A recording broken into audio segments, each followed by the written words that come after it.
पांचटी बाली बोझे Hyva जबत। Jaydev निर्वाचन मंडली में मासक भितर हाइवा धक्के दुई दुईटी जीवन चलीजा पर एवं बालियंता और बालीपटना पुलिस तत्परता देखा मिली। बालीपटना तहसिल बालीपटना पुलिस और खनि विभाग मिलित चढ़ाऊ बेले 5टी बाली बोझे हाइवा जबत होईछि। राजधानी उपकंठर विभिन्न अंचल में चढ़ाऊ कर एसबू हाइवा को जबत करिछि पुलिस।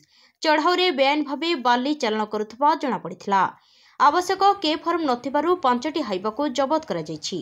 बालीपटना और बालियंता अंचल में बेआईन भाव हाइवा जोगे बाली चोराचालाण हेउथबा अभियोग हेउथला। अभियोग पर बालीपटना और बालियंता पुलिस तत्पर होइथिले।